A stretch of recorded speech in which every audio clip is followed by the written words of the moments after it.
Pouvez-vous nous faire une synthèse des débats de cet après-midi ? La table ronde aujourd'hui qui était sur la politique d'emploi et notamment l'attractivité des métiers de l'agriculture en Mayenne, ce qui est ressorti, c'est d'essayer d'avoir une politique de synergie.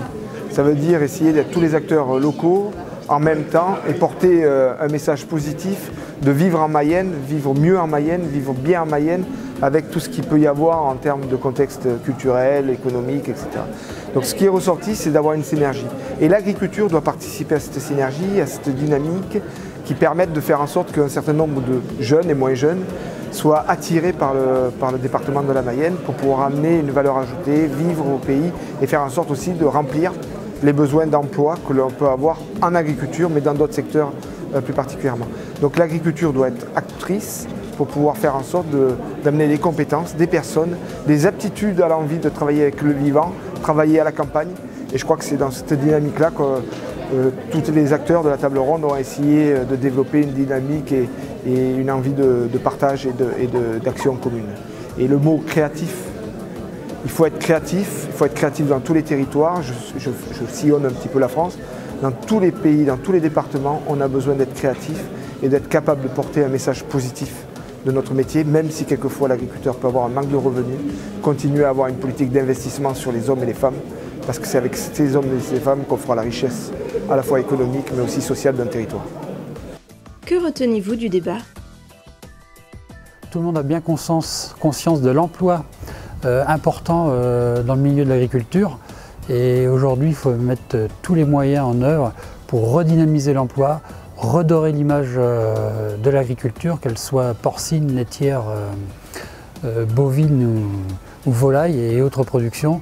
Il faut surtout s'attacher à l'image, redorer, faire confiance, donner envie aux autres.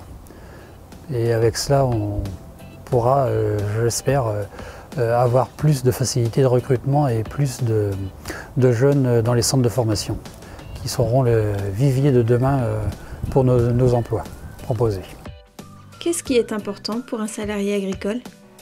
Donc, le fait d'être intégré dans l'entreprise, se sentir intégré, se sentir mis au courant d'éventuels travaux, d'éventuels projets, de l'évolution de l'entreprise, que ce soit sur un point de vue technique ou sur un point de vue financier, se sentir participer au débat sur l'évolution. C'est vraiment important pour se sentir bien et faire un travail efficace pour pouvoir rester justement dans l'entreprise et y apporter sa participation, qu'elle soit de façon positive.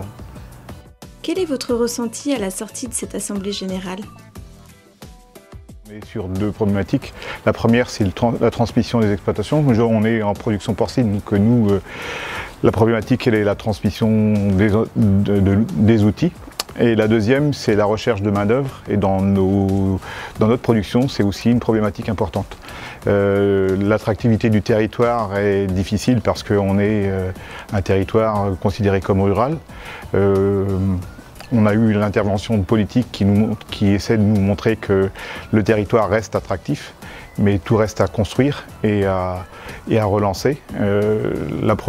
Une des problématiques, c'est d'attirer les jeunes, d'attirer les familles et de trouver à la fois un emploi pour monsieur ou madame et un emploi pour l'autre conjoint, mais aussi adapter les territoires à la famille entièrement. Donc l'attractivité aussi se fait aussi par notre démarche commune. On a déjà commencé ça en production porcine, mais notre démarche commune, aller visiter les écoles dès la troisième, de façon à créer des vocations ou au moins intéresser les jeunes à regarder ce qui se passe au niveau agricole. C'est un thème très important, l'emploi dans le milieu agricole, parce qu'on a la difficulté de recruter. Et on se rend compte que toutes les entreprises ont les mêmes soucis pour employer. Et en particulier en agricole, souvent on a une difficulté parce que le problème c'est le revenu de l'agriculteur.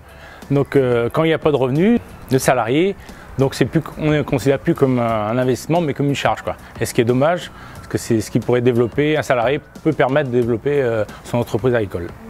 La présidente de région nous parle de l'accompagnement de l'apprentissage, aussi bien pour les maîtres d'apprentis que pour l'apprenti en lui-même. C'est vrai que l'accompagnement d'un chef d'entreprise pour être tuteur vis-à-vis d'un apprenti, c'est très important.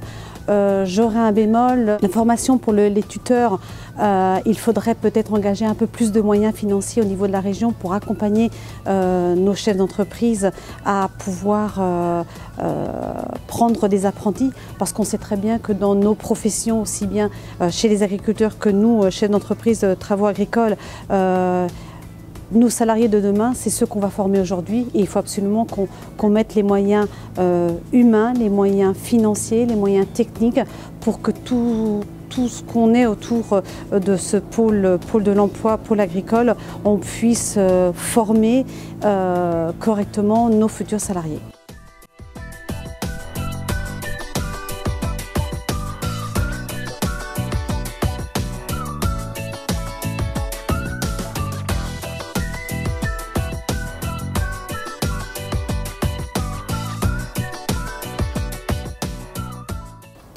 L'agriculture embauche, c'est un vrai potentiel, osez y aller.